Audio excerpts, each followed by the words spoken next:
Bismillah. Innal hamdalillah wassalatu wassalamu ala Rasulillah wa ala alihi wa sahbihi wa man walah. Wa ashhadu an la ilaha illallah wahdahu la syarikalah wa ashhadu anna Muhammadan abduhu wa rasuluh. Amma ba'du. Alhamdulillah fi hadzal yaum yaumul thulatsa 9 Juli 2024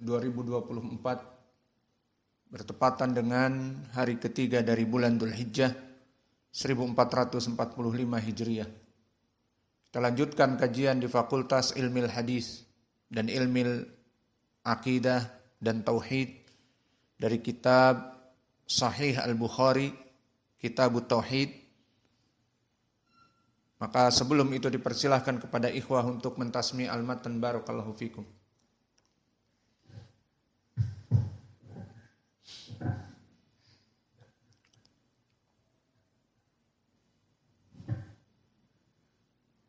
Qala Imam Al-Bukhari Allah Ta'ala bab qala Nabi sallallahu alaihi wasallam al-mahir al-Qur'ani wa akhirul bara'ah wa zainul al-Qur'an bi aswatikum. Hadatsana Ibrahim ibnu Hamzah hadatsana ibnu Abi Hazim an Yazid an Muhammad bin Ibrahim an Abi Salamah an Abi Hurairah radhiyallahu anhu an Nabi sallallahu alaihi wasallam qala ma'adina Allahu li syai'in ma'adina li nabiyyin hasan sawti bil Qur'an yajharu bihi.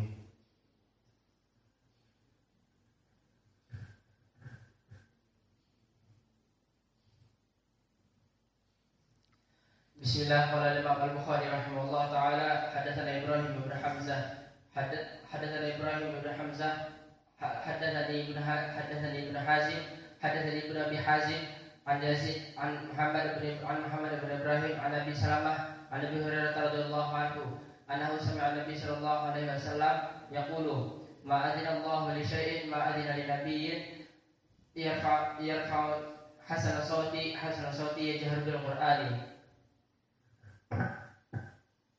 Bismillahirrahmanirrahim. Qala Imam Bukhari rahimahullah hadatsani Ibrahim bin Hamzah hadatsani Abi Hazim an Yazid an Muhammad bin Ibrahim an Abi Salamah an Abi Hurairah radhiyallahu anhu annahu sami'a Nabi sallallahu alaihi wasallam yaqul ma'adina Allah li syai'in ma'adina lin nabi hasanis sawt bil Qur'an yajharu bihi. Bismillah. Qala al-Imam Al-Bukhari rahimahullahu ta'ala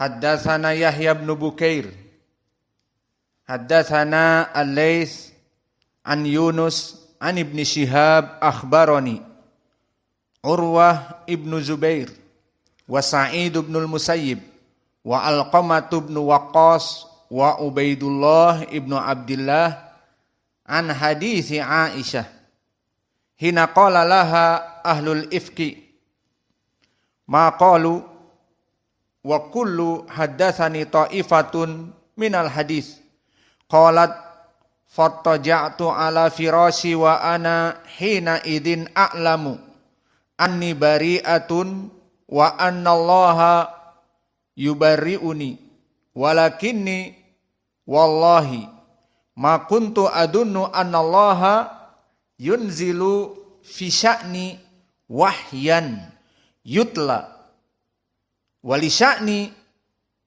fi nafsi kana ahqara min an yatakallamallahu fiya bi amri yutla wa anzalallahu azza wa jal innal ladina ja'u bil ifki usbatun minkum al asral ayah kulluha.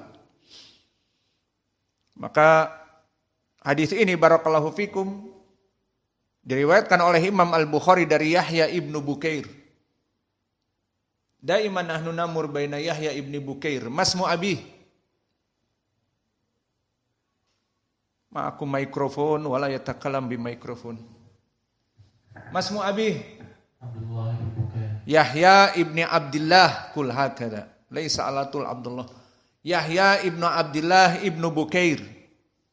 Fahuwa dinisbatkan kepada kakeknya Yahya ibnu Bukair kama fi as-sanad. Maka asalnya adalah Yahya ibnu Abdullah. Dan kasus seperti ini banyak, seperti Imam Ahmad juga, Ahmad ibnu Hambal. Maka asalnya dia Ahmad ibnu Muhammad ibnu Hambal. Maka Hambal kakeknya. Begitupun Yahya ibni Bukair kakeknya. Dinisbatkan namanya kepada kakeknya padahal nama bapaknya Abdullah Yahya ibnu Abdullah ibni Bukair. Ahmad ibni Muhammad ibni Hambal. Yahya ibni Abdullah ibni Bukair, maka dia Al-Makhzumi, Asy-Syami, Al-Misri. Dan dia di tabaqah yang ke-10. Maka dia satu tabaqah dengan Imam Ahmad, Yahya ibnu Ma'in, Abul Yaman, Al-Hakam ibnu Nafi' dan yang lainnya. Dan kedudukan beliau adalah rawi yang thiqah. Terutama periwayatan dari Laits ibnu Sa'ad. Telah berkata Ibnu Adi, kana jar Laits ibni Sa'ad wa huwa asbatun nas fihi wa indahu minal Laits ma laisa inda ahadin. Maka dia tetangga dengan Imam Laits ibnu Sa'ad, dan antum lihat di sanad ini Yahya ibnu Bukair meriwayatkan kepada Laits ibnu Sa'ad. Maka periwayatan dari tetangganya, maka tetangga memanfaatkan kesempatan yang emas dari imam yang agung, maka akhirnya dia menjadi muhaddis yang agung. Maka di sini Abdullah ibnu Bukair disebutkan min asbatin nas dari Laits ibni Sa'ad karena banyaknya mulazamah, karena dia tetangga. Maka ditanya oleh seseorang, Imam Abu Daud As-Sijistani, man kana asbat fil Laits qala Yahya ibnu Bukair. Maka Yahya ibnu Bukair ahfad dari semua orang yang ada. Dan berkata An-Nasa'i, wa ibnu Bukair kana thiqah, bahwa ibnu Bukair dulu rawi yang thiqah. Maka inilah kedudukan Yahya ibnu Bukair dan keutamaannya dari sahih Imam Al-Bukhari. Maka Imam Al-Bukhari di sini menjadikan di sahihnya periwayatan rawi yang asbatun nas dari gurunya. Maka Yahya ibnu Bukair rawi yang thiqah. Namun periwayatannya dari Al-Laits lebih kuat karena dia memang orang yang paling kuat periwayatannya. Dan alhamdulillah Yahya ibnu Bukair dia bertetangga dengan Laits ibnu Sa'ad dan memanfaatkan kesempatan ini dia menjadi orang yang terkemuka. Di sana ada juga orang yang banyak mulazamah dengan Laits ibnu Sa'ad namun didhaifkan. Siapa? Ya akhi ma'akum mikrofon, ana mustagrab ma'akum. Tutolek li za'al, bikin marah. Ada mikrofon, mana kita nggak dengar apa-apa. Di antara kita ada hajiz. Itu sini mikrofonnya. Kamu nggak boleh pegang mikrofon. Mikrofon simpan sini. Yang tukang nggak bisa megang mikrofon, mikrofonnya kasih orang. Tinggal dijawab tidak pakai mikrofon. Bagaimana kita mau dengar? Simpan di orang-orang yang biasa jawab. Maka di sini Abdullah ibnu Saleh dalam keadaan mulazamah banyak dengan Laits ibnu Sa'ad. Namun Katibul Laits ini dihasadi oleh tetangga-tetangganya yang lain yang belajar kepada Laits ibnu Sa'ad. Disebutkan oleh Imam Ibnu Khuzaimah yang dinukilkan oleh muridnya Ibnu Hibban di kitabnya Al-Majruhin bahwa Abdullah ibnu Saleh Katibul Laits dulu orang yang paling banyak mulazamah dan dia dihasadi. Karena jika meninggal Laits ibnu Sa'ad dia akan menjadi imam. Karena kitabnya sangat bermutu. Dia duduk dengan Laits ibnu Sa'ad dan menulis hadis-hadis Laits. Laits meninggal, kitabnya menjadi asas. Maka akhirnya Al-hasad, wa ma adraka mal hasad, hasad kepada Abdullah ibnu Saleh, maka tetangganya ini menulis hadis-hadis palsu, yang mana tulisan dia dimiripkan dengan Abdullah ibnu Saleh. Kemudian menulis di kertas yang biasa Abdullah ibnu Saleh menulis, dan tulisannya dia melatih diri untuk seperti tulisan Abdullah bin Saleh. Lihat bagaimana niat yang buruk, sampai dia menulis gaya tulisannya seperti Abdullah ibnu Saleh. Bisa meniru tulisan orang, meniru tanda tangan, bisa lah. Apalagi tanda tangan yang mutar-mutar, gesek-gesek, mudah. Namun ini tulisan, menyepertikan tulisan seseorang.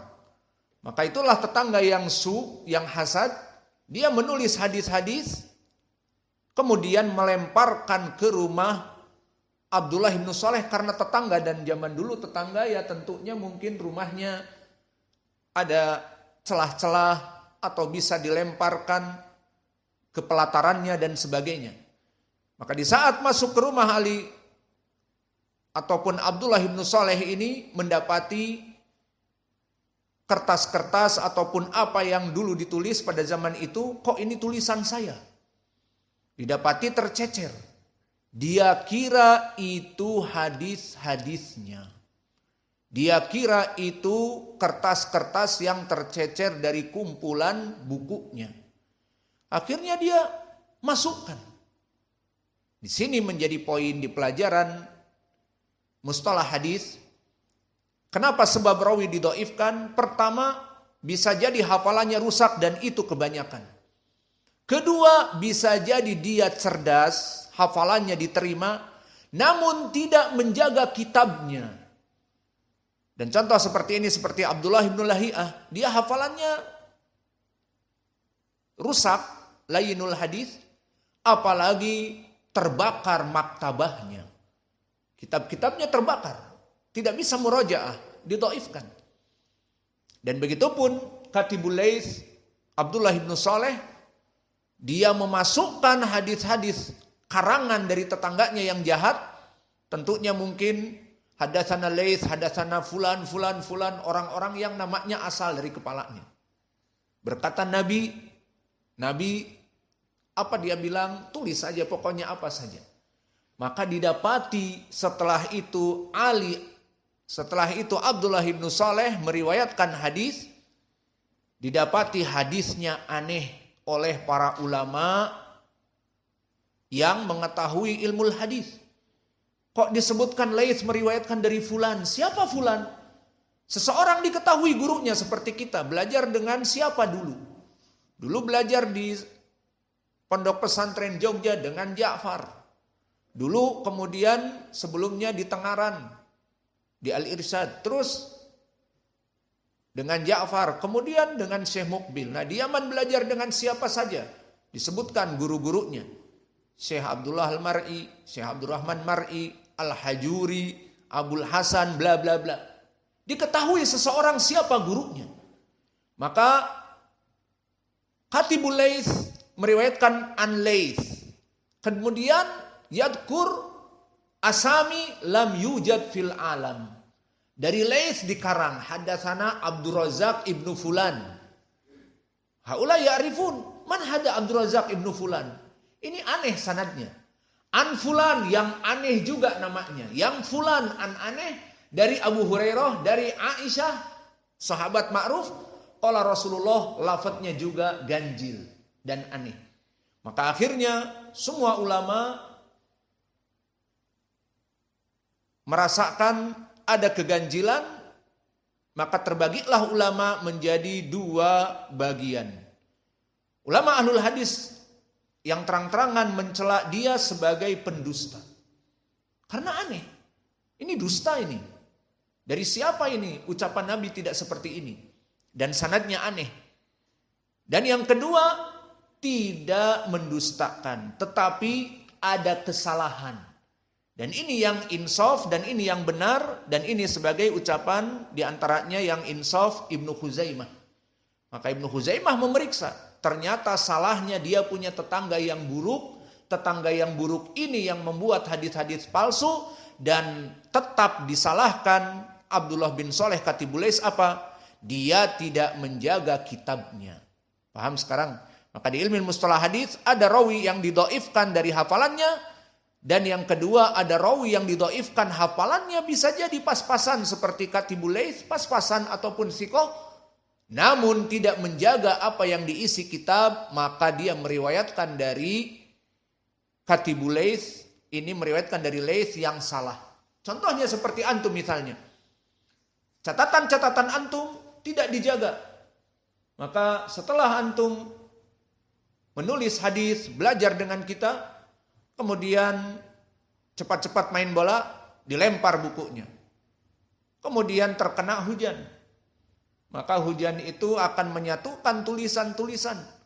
Maka akhirnya dia meriwayatkan dari kita hadis-hadis yang aneh, maka didhaifkan. Fahimtum? Maka inilah keadaan dari Yahya ibnu Bukair. Dia mulazamah dengan Laits karena tetangga, namun Allah menginginkan kebaikan kepadanya. Dan Katibul Laits, dia sekretarisnya Laits, lebih banyak tentunya hadisnya dari Yahya ibnu Bukair, namun Allah tidak memberikan taufik sehingga dia mempunyai musuh yang buruk dari tetangganya sehingga jadi didhaifkan hadisnya. Maka inilah dari keadaan permasalahan menuntut ilmu, bahwa syaitan haris, syaitan tahris bainakum.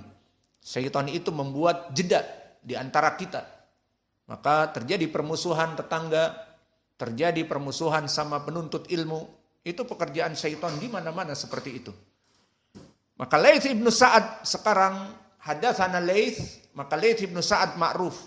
Dia adalah Laits ibnu Sa'ad al-Misri, alim ulama dari Mesir. Dan Laits ibnu Sa'ad seorang miliarder di zamannya, yang mana dia mempunyai sekitar 9 armada perahu yang dijadikan sebagai bisnis ekspor impor melalui Laut Merah. Dari Mesir, di Laut Merah berjualan ke negeri Arab atau Jaziratul Arab, ke negeri Teluk, menjual ke Mekah, Madinah dari barang-barang yang dia bawa dari Mesir. Maka dia menjadi miliarder dan dia menjadi muhaddis yang kaya raya. Dan Laits ibnu Sa'ad banyak sekali keutamaannya, namun di sini kita ingin menjelaskan bagaimana keutamaan beliau dalam permasalahan musa'adah, dalam permasalahan membantu dakwah. Maka disebutkan oleh Harmalah ibnu Yahya, dulu Laits ibnu Sa'ad memberikan Imam Malik ibnu Anas 100 dinar fisanah. Fakataba Malik ilaihi alayya dainun, bahwa aku mempunyai dain 500 dinar. Maka langsung dikirim oleh Laits ibnu Sa'ad ini 500 dinar untukmu. Maka ini catatan dari Al-Harmalah ibnu Yahya, bagaimana dulu Imam Malik ibnu Anas selalu diberikan sebesar 100 dinar, dan di riwayat yang lain 1000 dinar. Maka ini dari kemuliaan beliau, dari kedermawanan beliau.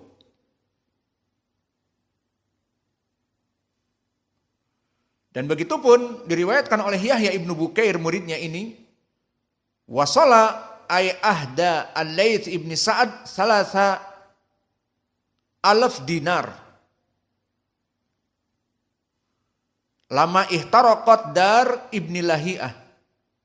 Maka di saat Ibnu Lahiyah, seorang yang tadi kami sebutkan dhaif, kemudian terbakar maktabahnya, maka didengar oleh Laits ibnu Sa'ad. Laits ibnu Sa'ad, kata Yahya ibnu Bukair, mengirimkan sekitar 3.000 dinar. Maka antum tahu 1 dinar berapa? 1 dinar itu, keping dinar beratnya 1 gram. 4 gram. Anggaplah misalnya 5 gram. 1 gram sekarang 1 juta. Berarti 1 keping emas, dinar itu 1 keping emas. Itu beratnya anggap 5 gram. Kita tambah 4,5, tapi kita tambah 5 biar ngitungnya mudah. Berarti 5 gram berapa? 5 juta. 1 keping. Sekarang tadi disebutkan diberikan 3.000 dinar. Nah, 3.000 kali 5 juta berapa? Itulah dihitung. Maka sekitar 3.000 keping dan 1 keping harganya 1 juta. Afwan, 1 keping harganya 5 juta. Berapa?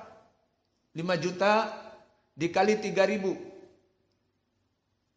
15 miliar, iya apa tidak? Atau salah hitung? 15 miliar. Itu 15 miliar sekarang seharga mobil mewah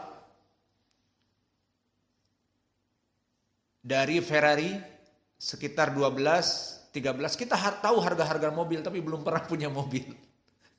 Miskin. Insya Allah yuwafikuna bisayaroh lidakwah. Sayaroh Pajero atau Toyota yang lainnya. Alhamdulillah. Al-muhim, harga 15 miliar, harga-harga mobil mewah seperti Ferrari ataupun Lamborghini Aventador sekitar 20 jutaan. Maka inilah dari kemuliaan beliau. Dan berkata Ibnu Wahab, kana Laits Ibnu Sa'ad mengirimkan kepada Anas Ibnu Malik 100 dinar fi kulli sanah.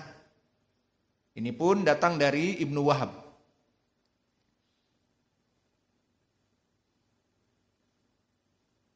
Dan begitu pun dari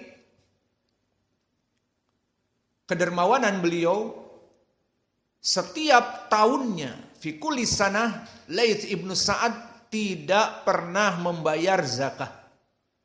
Sekarang az-zakah itu syaratnya al-haul sanah. 1 tahun dia hartanya itu dalam jumlah tertentu. Dan balagon nisab. Asyarat balagon nisab dan mencapai 1 tahun. Dan dihitung oleh para ulama sekitar jika mempunyai seseorang di ATM-nya 60 jutaan misalnya. Terus menerus. Di tahun yang akan datang 60 juta. Dan terus di tahun yang akan datang lagi 60 juta. Maka setiap tahun dia harus membayar zakah. Dan sekarang tergambar bagaimana Laits Ibnu Sa'ad 1 tahun dia mendapatkan miliaran uang. Dan dia tidak pernah tersentuh zakah. Zakah itu tadi saya bilang misalnya mendapatkan, kita genapkan 60 juta. Jadi kalau antum punya uang 60 juta, terus tidak terkurang, bahkan cenderung nambah dengan tijarah kalian, itu wajib membayar zakat. Zakatnya nanti ada hitungannya yang jelas, balagon nisabnya 60 juta dan yahulu sanah. 1 tahun tetap di ATM dia masih ada 60 juta, mungkin nambah jadi 80, 100 dalam 1 tahun. Maka wajib zakah jika minimal uangnya itu sekitar 60 juta lebih. Nah sekarang Laits Ibnu Sa'ad tergambar bagaimana bisnis dia ekspor impor menjadi miliarder, namun uangnya dalam 1 tahun tidak pernah lebih dari 60 juta. Maka kemana uangnya? Dia infakkan. Maka orang seperti Laits Ibnu Sa'ad kaya raya dan dia alim ulama. Maka nikmat seseorang yang alim.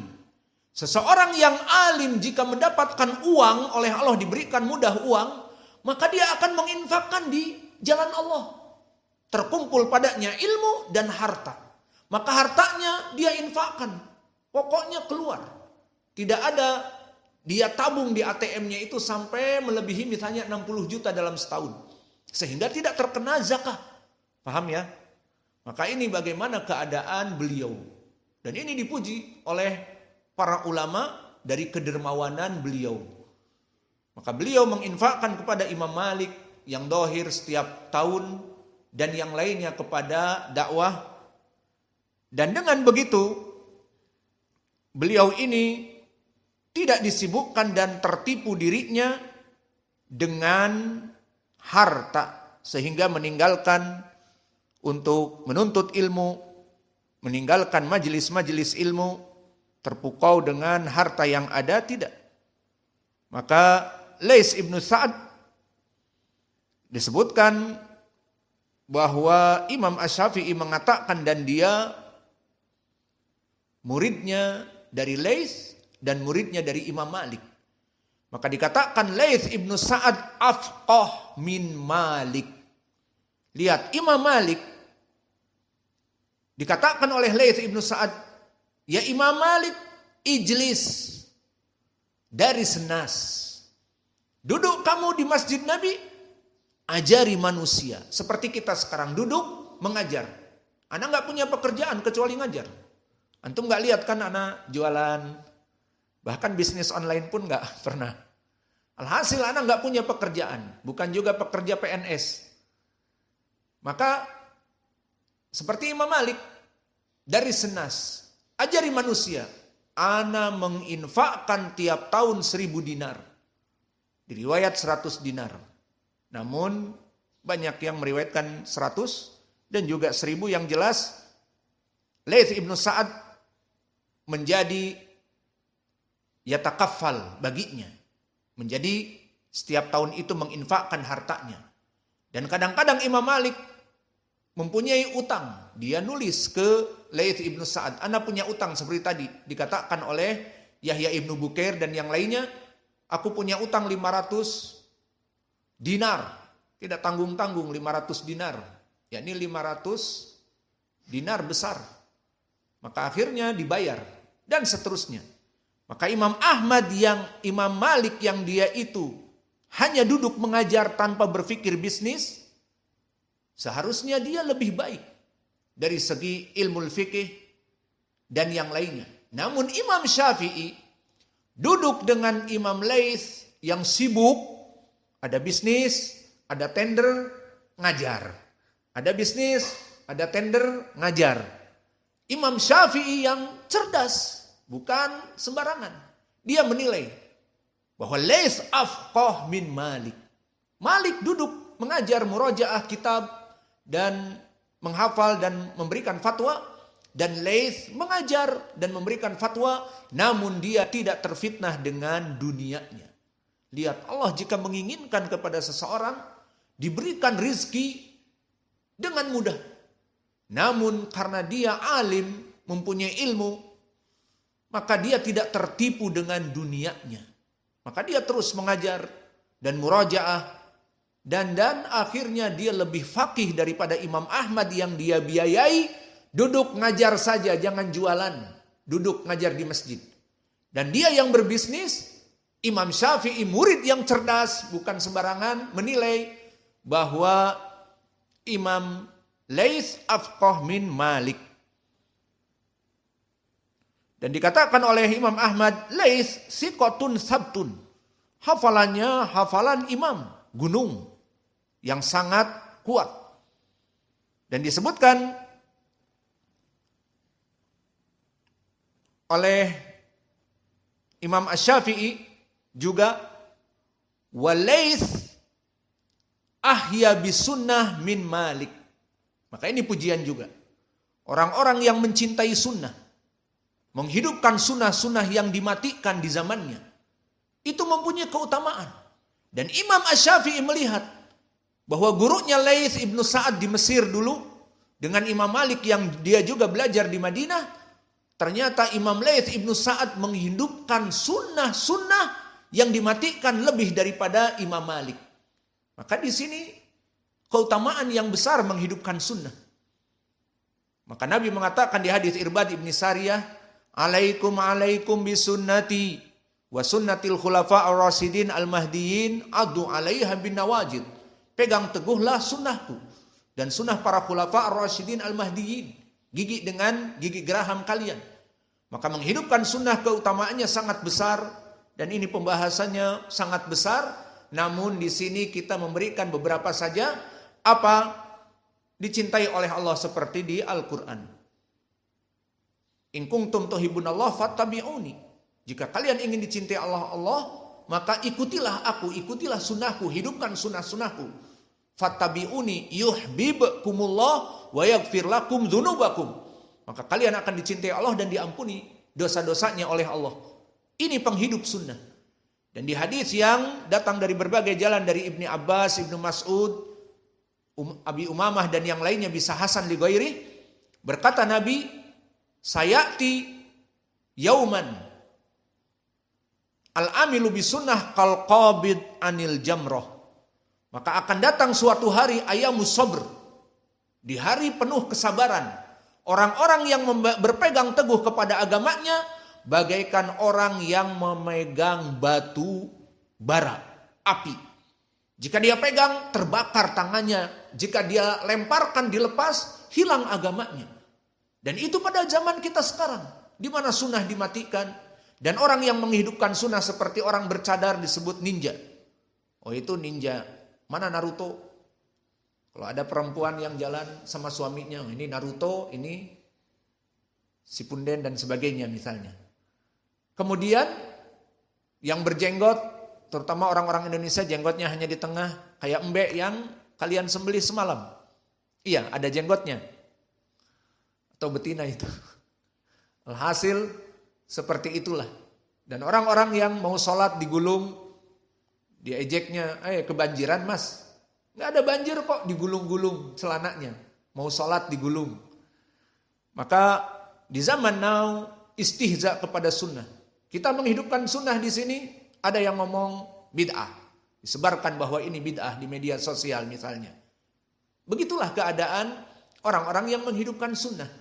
Maka kita harus sabar. Sayati yaumus sabr, akan datang hari penuh kesabaran. Orang-orang yang menghidupkan sunnah bagaikan memegang bara api. Apa keutamaannya di sini? Fa inna man fa'ala dzalika kamitsli khamsina, seperti orang-orang 50 yang mengamalkan. Maksudnya pahalanya bagaikan pahala 50 orang. Dia menghidupkan. Di riwayat minkum. Maka para sahabat mengatakan minna ya Rasulullah, na'am minkum. Kesimpulannya tentunya jauh kita dengan keutamaan para sahabat.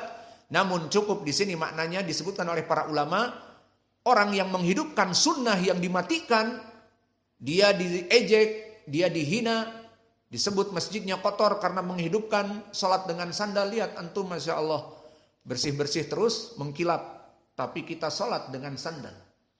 Tapi di sana ada yang mengatakan bahwa ini adalah bid'ah. Dan yang kedua, takut kotor. Berapa masjid-masjid ahli sunnah dengan alasan klasik takut kotor, akhirnya tidak dihidupkan sunnah. Maka alhamdulillah kita bersyukur kepada Allah karena dimudahkan untuk melaksanakan sunnah ini. Sunnah ini mudah sebetulnya. Namun hatinya yang sesat. Kalau dipikir sangat mudah. Maka inilah keutamaan dari Imam Malik, Imam Laits ibnu Sa'ad. Maka dia lebih berilmu, kata Imam Asy-Syafi'i, dan mengikuti sunnah. Dan dia lebih dermawan karena mempunyai harta yang mulia. Maka selesai dari muridnya Laits dan Laits ibnu Sa'ad, dan dia dari segi jarh wa ta'dil imam, siqatun sabtun. Kemudian meriwayatkan dari Yunus. Siapa Yunus? Yang meriwayatkan dari Az-Zuhri, min asbatinas, dari Az-Zuhri di sini. Yunus ibnu Yazid al-Aili. Maka dia al-Aili al-Qurashi, dan dia juga dari ulama Misr. Meskipun al-Qurashi meninggal di Mesir. Maka Laits ibnu Sa'ad belajar kepadanya di Mesir. Dan kedudukan dari Yunus ibnu Yazid, dia rawi yang asalnya sikoh, disikohkan oleh An-Nasa'i dan yang lainnya.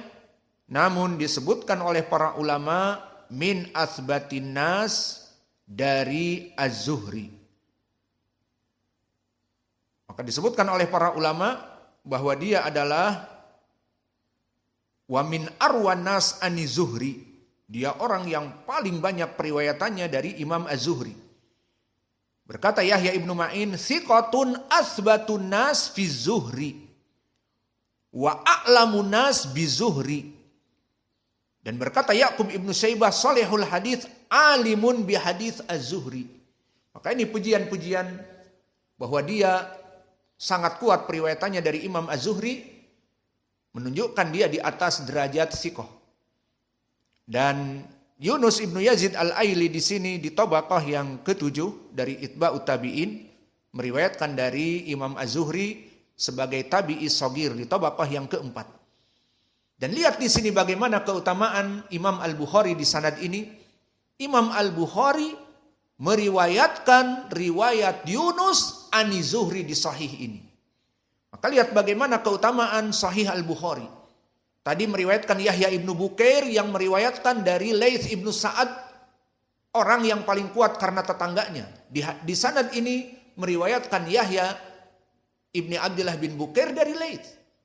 Dan begitu pun periwayatan dari Yunus ani Zuhri. Di sanad disebutkan Yunus ani Zuhri. Menunjukkan maziyah Imam Al-Bukhari di mana dia memasukkan kepada kitabnya periwayatan rawi yang paling kuat dari gurunya. Maka Yunus min asbatinas, seperti ucapan Yahya ibnu Ma'in dan Ya'qub ibnu Syaibah, min asbatinas kepada Zuhri. Lalu Imam Az-Zuhri sering kita ulang, maka dia imam muhadits di zamannya. Namanya siapa? Yang megang mikrofon Az-Zuhri?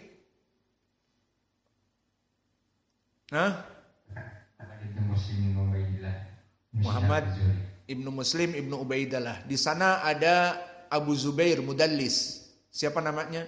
Muhammad ibnu Muslim ibnu Tadrus. Baik, Muhammad ibnu Muslim ibnu Tadrus. Maka di sini Imam Az-Zuhri imam muhaddits dan dia penulis kitab di zamannya. Menulis banyak dari sunnah-sunnah dan dia hafalannya sangat kuat. Sampai disebutkan kana Az-Zuhri idza sami'a syai'an fa'alaqahu. Bahwa Imam Az-Zuhri dulu jika mendengar sesuatu dia simpan di hatinya. Maka kalian yang tidak menulis sekarang di pelajaran-pelajaran misalnya, berarti kalian Imam Az-Zuhri. Li'anna yajlis yasma wa yaktub fil bait. Itulah Imam Az-Zuhri. Mendengar sesuatu menghafalnya. Maka kalian yang bengong, kita mensyarah hadis bengong, kita husnudzon kepada kalian faham seperti Imam Az-Zuhri, pulang ke sakan, pulang ke kamar nulis. Ternyata enggak. Pulang ke kamar lempar buku, bawa bola, main bola dari asar sampai maghrib. Hakata. Al-muhim tulis fawaid. Meskipun kalian hafalannya seperti Imam Az-Zuhri, please tulis.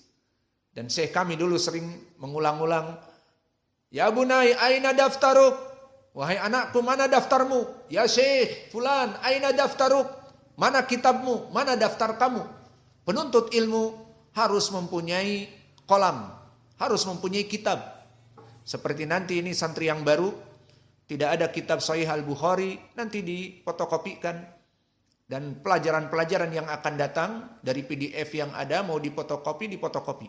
Lebih baik. Maka itulah senjata dari penuntut ilmu. Tidak di majelis bengong, ada kayak cicak, ada serangga hap, lalu ditangkap. Maka kenyang nanti di majelis, bengong, masuk angin. Selesai pelajaran, masuk angin.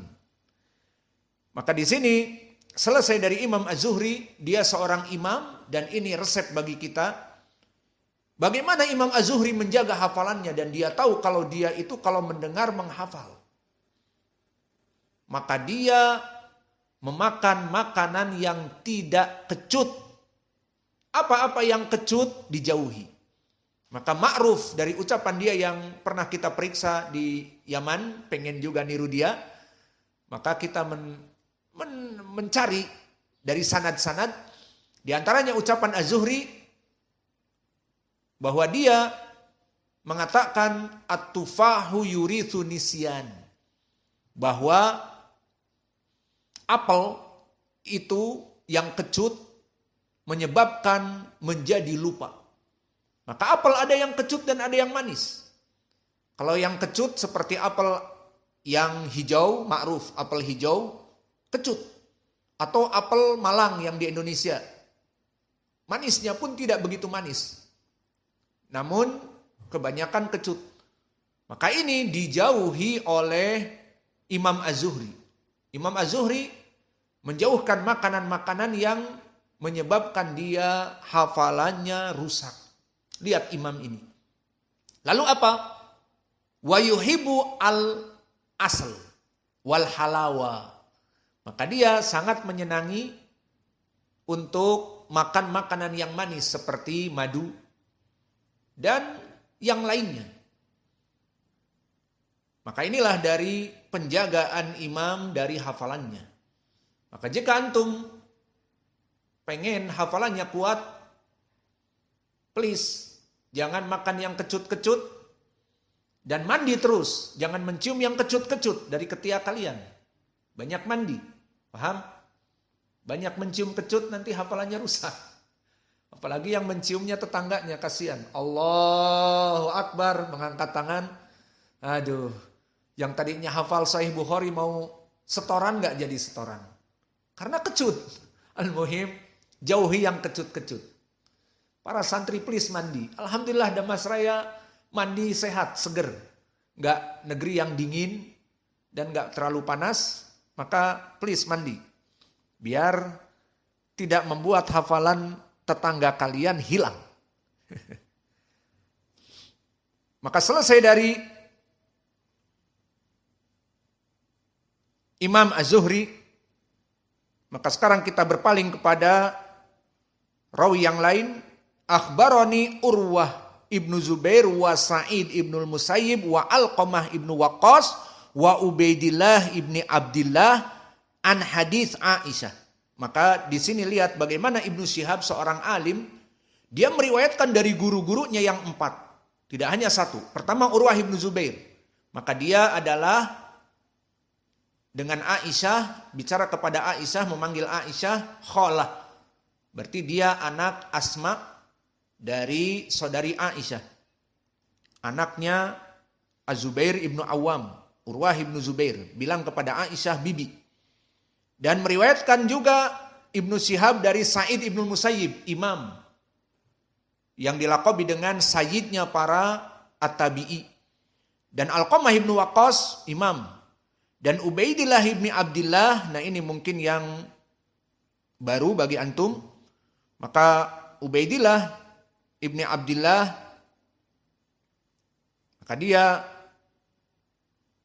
adalah Ubaidillah ibni Abdillah ibni Utbah ibni Mas'ud. Maka dia Al-Qurashi, Al-Madani.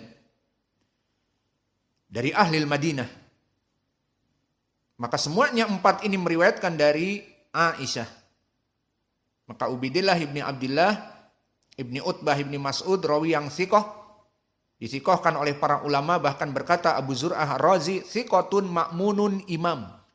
Dan disebutkan oleh Muhammad ibnu Sa'ad, thiqatun faqih kathirul hadith. Maka selesai dari permasalahan sanad, maka kita masuk kepada matan. Maka di dalam matan ini disebutkan oleh Aisyah, hina qala laha ahlul ifik. Di saat disampaikan kepada dia ahlul ifik. Permasalahan ucapan ahlul ifik adalah ucapan kedustaan yang memfitnah Aisyah. Dan ini di mana-mana syaitan, baik di zaman sahabat, di zaman kita, maka ada selalu yang mengganggu dakwah dan mengganggu dari dakwah para anbiya, para rasul, dan juga dakwah dari para da'i ilallah. Maka kisah al-ifik, di mana dulu di saat Nabi safar bersama Aisyah dan para sahabatnya, qadarallah Aisyah ketinggalan. Dan pada saat itu di untanya dibuat sitar, seperti mobil tertutup. Tidak bisa terlihat Aisyah. Maka di saat berhenti pemberhentian, Aisyah keluar. Yang tujuannya untuk BAB, BAK seperti itu. Dan perempuan akhirnya jauh. Kemudian di saat balik, dipikir Nabi Muhammad, Aisyah ada di tempat. Kan tidak terlihat. Tertutup sitar. Intinya kisah seperti itu. Berangkatlah Nabi Muhammad, ternyata Aisyah tertinggal. Dan Aisyah perempuan tidak bisa berteriak dan seterusnya, tertinggal jauh di padang pasir. Maka dia menunggu dan berdoa, kemudian ada yang tertinggal dari sahabat di belakang. Maka dia melihat ini Aisyah, istri Nabi. Dan niatnya memang menolong. Maka disuruh naik ke unta dan dia menyusul. Walhasil sampai akhirnya kepada tujuan, tidak ada apa-apa dari Nabi, dari kaum muslimin. Namun yang ada ahlul ifk, yang ada di hatinya sesuatu dari kenifakan, maka di sini dia membuat fitnah. Dan ini yang didengung-dengungkan oleh orang Syiah di zaman now, Ar-Rafidah, apa? Aisyah pelacur. Dari mana pelacur? Beberapa jam dan di padang pasir, dan tujuannya bertemu dengan Nabi dan para sahabat di sini yang membawa beliau. Sampai sekarang alhamdulillah turun ayat Al-Quran. Maka nanti kita baca, hina qala laha ahlul ifk maqalu. Maka di saat disampaikan bahwa ahlul ifk dari orang-orang yang buruk memfitnah bahwa Aisyah melaksanakan bla bla bla, maka dikatakan oleh Imam Az-Zuhri di sini, wa kullu hadatsani ta'ifatun minal hadis, bahwa Imam Az-Zuhri mengatakan, ini ucapan Imam Az-Zuhri, maka banyak dari periwayatan-periwayatan dengan berbagai lafaz, dari lafaz-lafaz yang buruk. Maka Aisyah di sini berkata, qalat fattaja'tu ala firasi wa ana hina idin a'lamu anni bari'atun wa anallaha yubari'uni walakini wallah ma kuntu adunnu anallaha yunzilu fi sya'ni. Maka dia pada saat itu telah turun ayat sehingga dia tenang. Adapun pada saat sebelum turun ayat, karena fitnah ifk ini berhubungan dengan keaiban, dan pada saat itu para sahabat terutama dulu di Arab aib sekali. Kalau di zaman sekarang kayak selingkuh biasa. Bahkan para pelakor, perempuan-perempuan pencuri laki orang, pelakor bangga. Iya, ana memang dengan suami si fulan. Padahal teman dekatnya, bangga. Kalau dinikahi mending. 2 istri, alhamdulillah. Enggak, ini selingkuh. Jadi dengan temannya, suami temannya berselingkuh. Maka dengan bangga di zaman now. Terutama mega bintang, artis-artis. Si fulan selingkuh dengan si fulanah. Si fulanah ini istrinya suami dari bintang mega yang lain dan sebagainya. Perkara yang biasa zaman now. Di zaman dulu, terutama di zaman Arab dulu, aib. Maka pembicaraan tentang permasalahan ini sangat aib. Dan mereka sangat lancung mencela Aisyah. Dipikirnya berhubungan dengan orang yang membawanya dan sebagainya. Maka Nabi pun di dalam hadis-hadis dalam keadaan diam. Menunggu pertolongan dari Allah. Allah yang maha tahu apa yang terjadi di padang pasir. Maka dia pun sebagai manusia tidak mengatakan Aisyah suci. Dan menafikan dan menetapkan, tidak. Maka semua orang pada saat itu dalam keadaan genting. Kemudian alhamdulillah diturunkan oleh Allah di surat An-Nur sekitar 10 ayat yang semuanya menjadikan pelepasan baro'ah dari apa yang dituduhkan. Maka oleh sebab itu Aisyah dalam keadaan terlentang, tenang, bahwa Allah telah menurunkan Al-Quran. Namun di sini walakini wallah ma kuntu adunnu anallaha yunzilu fi sya'ni. Namun di sini Aisyah merasa sangat lega namun terheran-heran bahwa Allah menurunkan kalamnya Al-Quran fi sya'ni, untuk tujuan aku. Karena dia istri Nabi. Dan sengaja memang fitnatul ifk karena istri Nabi. Kalau bukan istri Nabi, orang-orang munafik tidak akan menggencarkan fitnatul ifk. Kenapa? Karena ini istri Nabi. Jika Aisyah buruk, buruk pula Nabi. Iya apa tidak?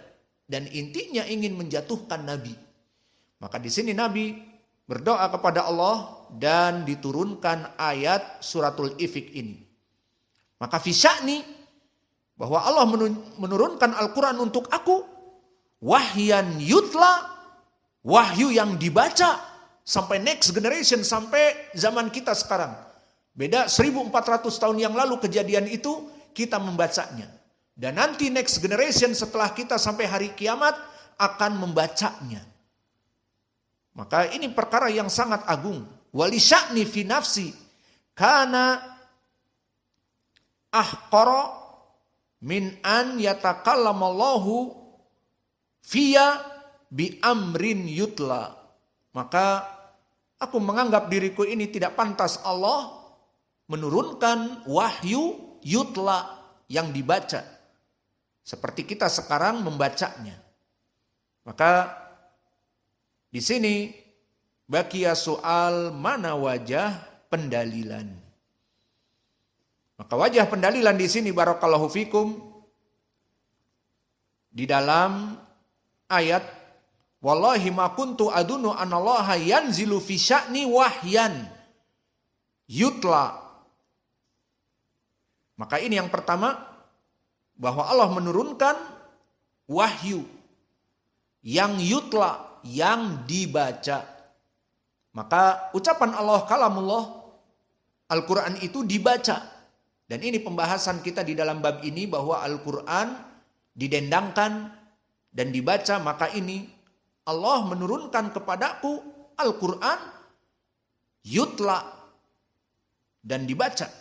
Dan juga di dalam lafaz min an yatakallamallahu fiya bi amrin yutla, di mana Allah menurunkan kepadaku Al-Quran, yang Al-Quran itu akan dibaca oleh seluruh manusia.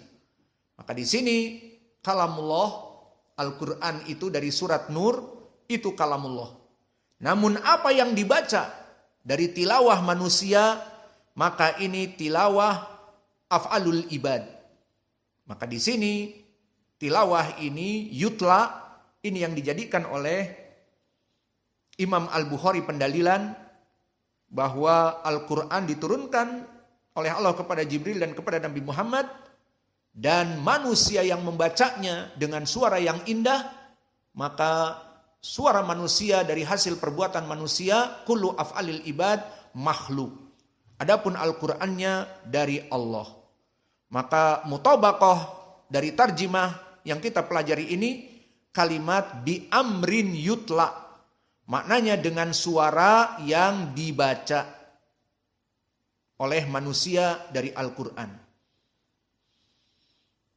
Maka inilah dari ayat, silahkan antum melihat surat An-Nur ayat ke-11 sampai 21. Maka di situ kalian akan mendapati dari ucapan Allah Jalla wa'ala bahwa Allah berlepas diri dari kebohongan ahlul ifki.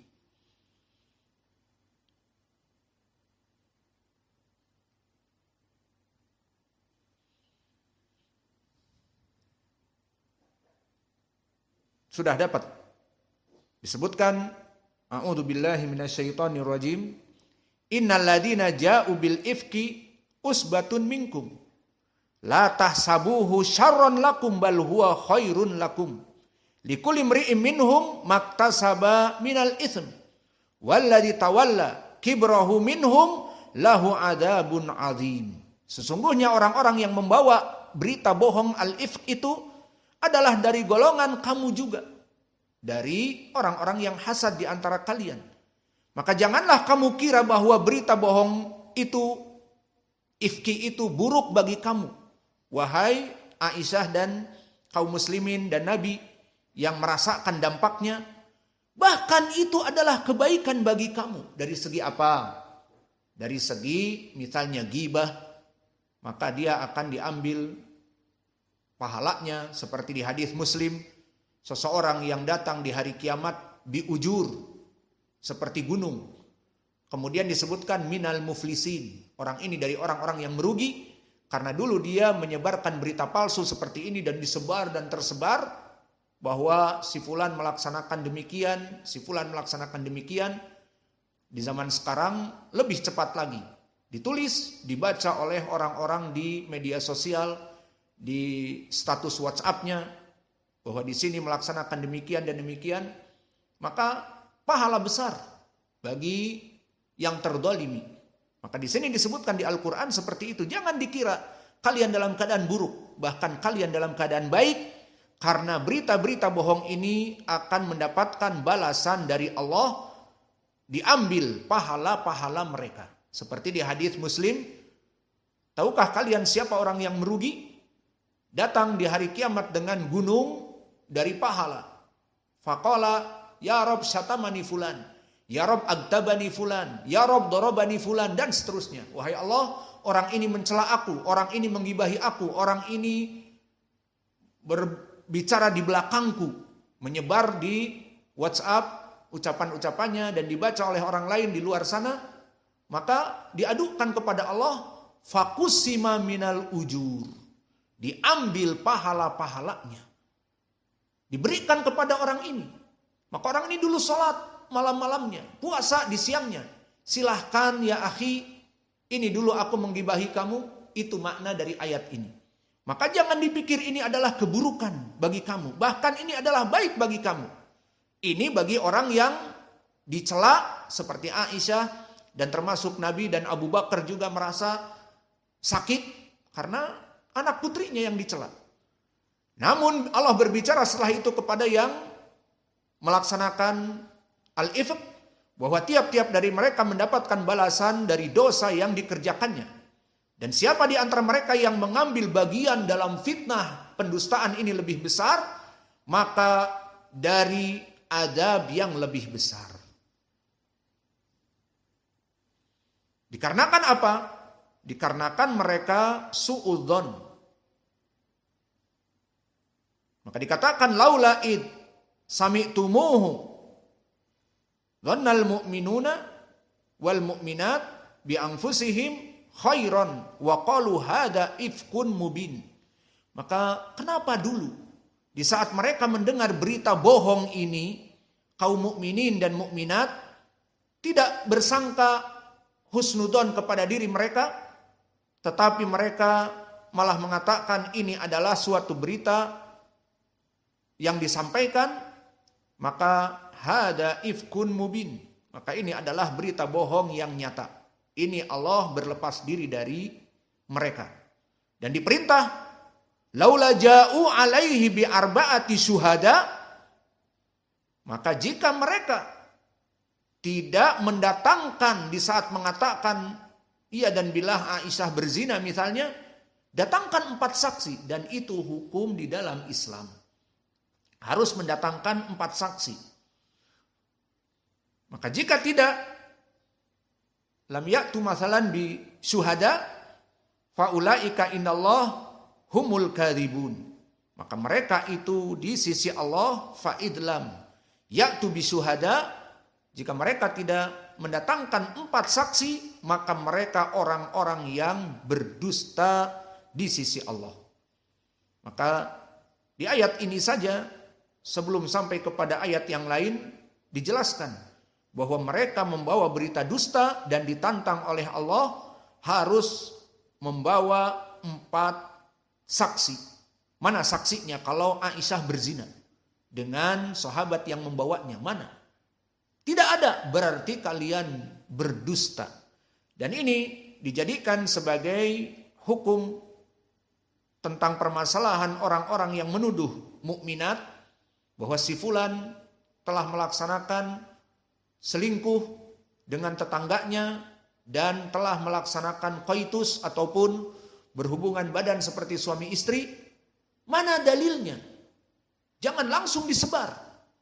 Maka di zaman now ada alat-alat elektronik seperti kamera dan sebagainya. Misalnya dari orang-orang mempersaksikan, iya ada memang terlihat digerebek. Ternyata memang begitu keadaannya. Digedor-gedor, dibuka, ternyata memang berduaan. Maka di sini ada 4 saksi, apalagi di zaman now ada dalil kamera bagaimana melaksanakan perzinaan, maka di sini bisa menjadi bukti. Adapun hanya sekedar memberikan qadhf, si fulan zani, si fulan telah berselingkuh, si perempuan ini telah berzina, maka di dalam ayat Al-Quran tadi, walau ja'u alaihi bi arba'ati syuhada, maka dia harus mendatangkan 4 saksi. Fa id lam ya'tu bi syuhada fa ulaika indallah humul kadzibun. Maka jika mereka tidak bisa membawa 4 saksi, di sisi Allah hukumnya dusta. Dari sini saja menjadi pendalilan bagaimana Allah menjadikan mereka orang-orang ahlul ifk yang tidak bisa mendatangkan 4 saksi, namun menyebarkan berita bahwa Aisyah melaksanakan demikian dan demikian. Mana saksinya? 4. Tidak ada. Berarti kalian pendusta, kata Allah. Dan disebutkan di akhir dari ayat, innal ladina yuhibbuna antasi al-fahisyah fil ladina amanu lahum adabun alim fid dunya wal akhirah. Maka sungguhnya orang-orang yang ingin agar berita al-ifk, perbuatan yang amat keji itu tersiar di kalangan orang-orang yang beriman, maka bagi mereka adab yang pedih di dunia dan di hari akhirah. Maka ini baro'ah Allah Jalla wa'ala di dalam surat Nur. Dan lengkapnya silahkan dibaca. Maka disebutkan oleh para ulama seperti Abu Bakar Ibnul Arabi, faqulu man sabba Aisyah radhiyallahu anha bima bara'aha Allahu minhu fahuwa muqadzibun lillah wa man qadaballahu fahuwa kafir wa hada qaul Malik wa huwa amrun wadihun li ahlil basair. Fa Imam Malik rahimahullah afta ba'da nuzul suratul ifk fa ila hada zaman mazala nas yatakalamun ala Aisyah manhum minal firaq ad-dalah asyiah ar-rafidah. Maka berkata Imam Malik, haula asyiah ar-rafidah alladhi yaqulun bi anna Aisyah zaniyah Allah qad bara'a ala Aisyah fil Qur'an bima bara'ah Allahu minhu minal khabar fahuwa muqadzibun lillah alladhi yaqul Aisyah tazni idan muqadzibun lillah wa man qadaballahu fahuwa kafir.